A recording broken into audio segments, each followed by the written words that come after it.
Good morning दोस्तों, कैसे हो? आशा करती हूँ बहुत अच्छे होंगे, स्वस्थ होंगे और बढ़िया होंगे।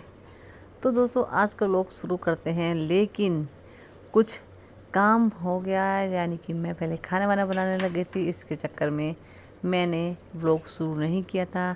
इसलिए अब व्लॉग शुरू कर रही हूँ, क्योंकि जब काम के लिए जा रहे थे तो मेरे पति देव, तो मैंने उनके लिए खाना बनाया, तो इसलिए मैं भी लेट हो गई हूँ थोड़ा सा व्लॉग शूट करने में। तो आशा करती हूँ आज का व्लॉग आपको बहुत पसंद आएगा। तो देखिए आप, ये हमारा जल और ये हमारी रोटी, और इसलिए हमने जो दही रखा था वो हम डाल देते हैं आज इस पे।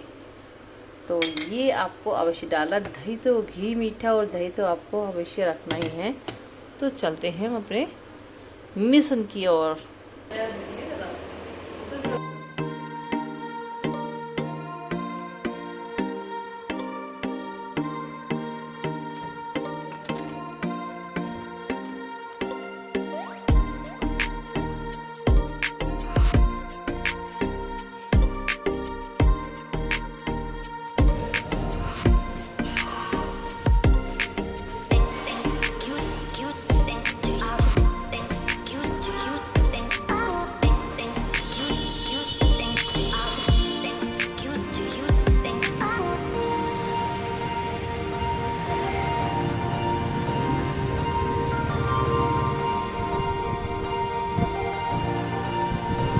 तो चलते हैं हम हमारी डोगी को रोटी देने के लिए, और चाहे गाय हो चाहे डोगी हो, और जल चढ़ाएंगे हम पीपल वृक्ष में।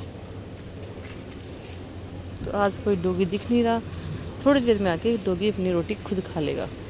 रोटियां रख दी हैं और अब हम चलते हैं हमारे पीपल वृक्ष के नीचे जल चढ़ाने के लिए।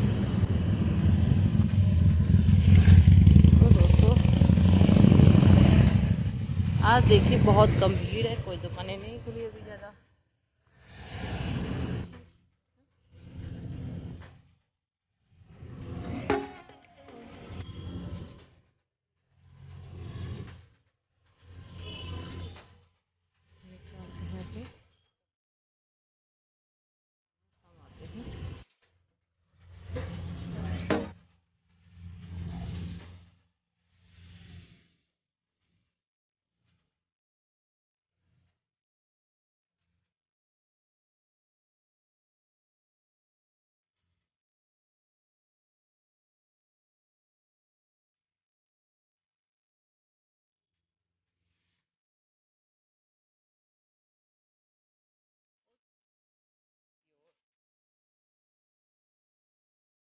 चढ़ा दिया, और देखो दूध वाले में लोटे में कितना जल है।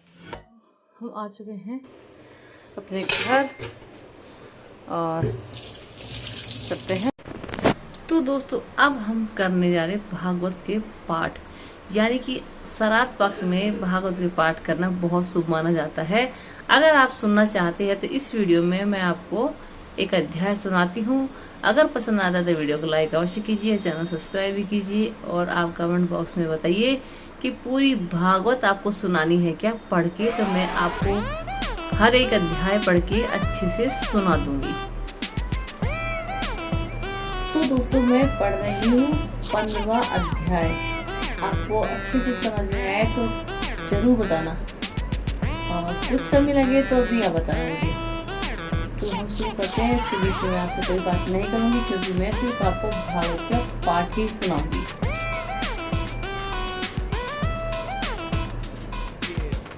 और कौन सी भागवत होती है ये भी आपको दिखा देती हूँ। मैं ये वाली भागवत पढ़ती हूँ श्राद्ध पक्ष में।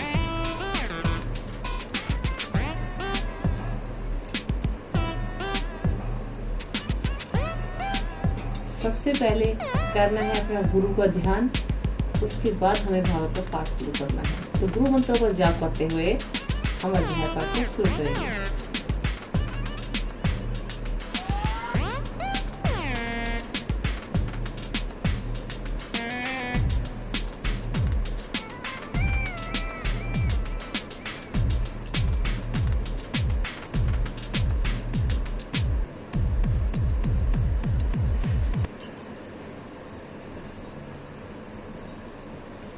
पुरुषोत्तम योग।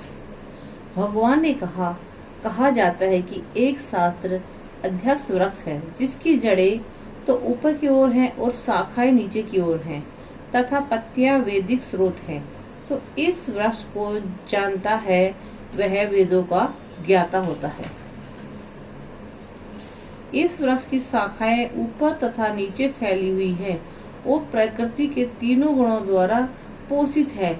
इसकी टहनियां इंद्र विषयों है। इस वृक्ष के जड़ें नीचे की ओर भी जाती हैं, जो मानव समाज का सकाम कर्मों में बंधी हुई है। इस वृक्ष के वास्तविक स्वरूप को अनुभव इस जगत में किया जाता है, जो कोई भी नहीं समझ सकता। इसका आदि कहाँ है, अंत कहाँ है, इसका आधार कहाँ है। लेकिन मनुष्य को चाहिए कि इस दृढ़ मूल वाले वृक्ष को विरक्त का शस्त्र से काटा गिराए। तत्पश्चात उसे ऐसे स्थान की खोज करनी चाहिए जहाँ जाकर लौटना न पड़े और जहाँ पर उस भगवान की शरण ग्रहण कर ली जाए जिसने अनादि काल से प्रत्येक वस्तुओं का सूत्रपात और विस्तार होता आया है, जो झूठी प्रतिष्ठा, मोह तथा कुसंगति से मुक्त है, जो शास्त्र तत्वों को समझते हैं, जिन्होंने भौतिक काम को नष्ट कर दिया है, जो सूत्र तथा दुख के दृढ़ से मुक्त है, जो मोह रहित होकर परम पुरुष के शरणागत होना चाहिए, वे उस शास्त्र राज्य को प्राप्त होते हैं। वह मेरा परम धाम न तो सूर्य या चंद्रमा के द्वारा प्रकाशित होता है और न ही अग्नि से या बिजली से। जो लोग वहां पहुंच जाते हैं वे भौतिक जगत में फिर से लौटकर नहीं आते।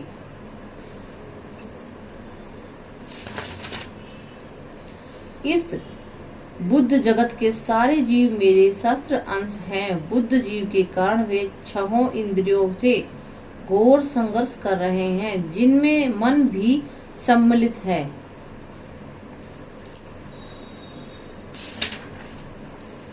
इस संसार में जीव अपनी देह बुद्धि को एक शरीर से दूसरे शरीर तह ले जाता है। इस तरह वायु सुगंधित को ले जाता है, इसी प्रकार वह शरीर धारण करता है और इससे त्याग का दूसरा शरीर धारण करता है। इस प्रकार दूसरा स्थूल शरीर धारण करने जीव विशेष प्रकार का कान, आँख, नाक, जीभ तथा स्पर्श इंद्रिया त्वचा प्राप्त करता है, जो मन के चारों ओर सुपंजित है। इस प्रकार वह इंद्र विषयों में एक विशिष्ट समुच्चय का भोग करता है।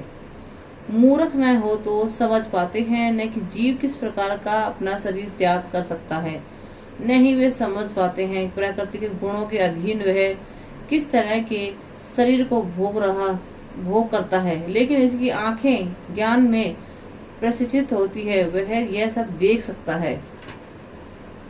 आत्मा साक्षात्कार को प्राप्त प्रयत्नशील योगी जन सब न स्पष्ट रूप से देख सकते हैं, लेकिन जिनके मन में विकसित नहीं है, जो आत्म साक्षात्कार को प्राप्त नहीं है, वे प्रयत्न कर भी नहीं देख पाते कि क्या हो रहा है। सूर्य का तेज जो सारे विश्व को अंधकार को दूर करता है, मुझसे ही निकलता है। चंद्रमा तथा अग्नि के तेज भी मुझसे उत्पन्न होता है।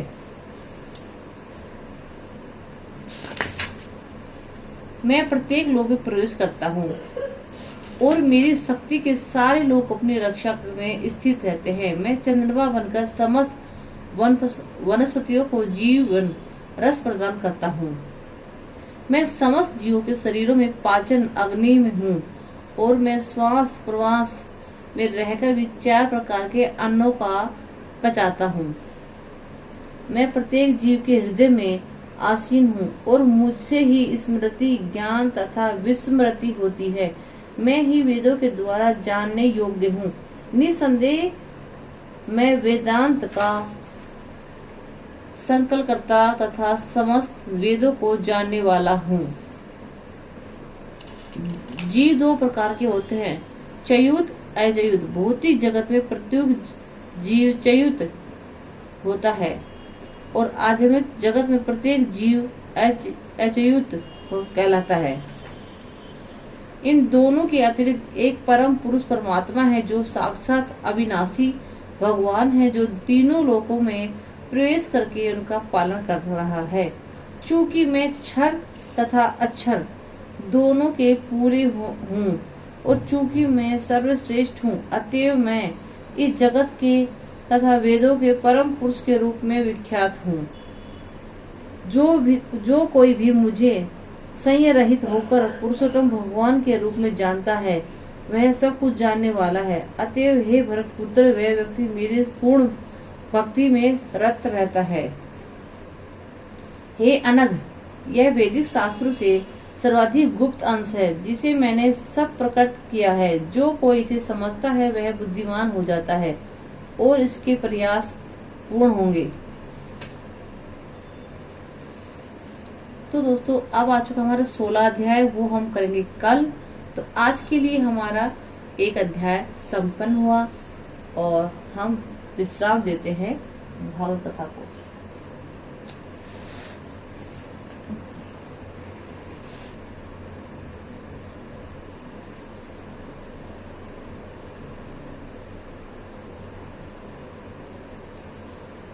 लेकिन भागवत पढ़ने के पहले आपको दीपक जरूर जलाना है, क्योंकि दीपक आपका साक्षी रहेगा कि मैंने किसके सामने भागवत पढ़ी थी।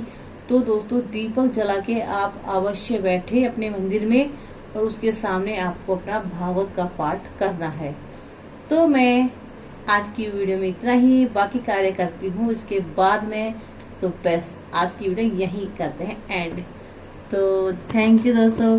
अगर आपको थोड़ी सी वीडियो पसंद आई तो वीडियो को लाइक अवश्य कीजिए और चैनल पर नए हैं तो सब्सक्राइब भी करना।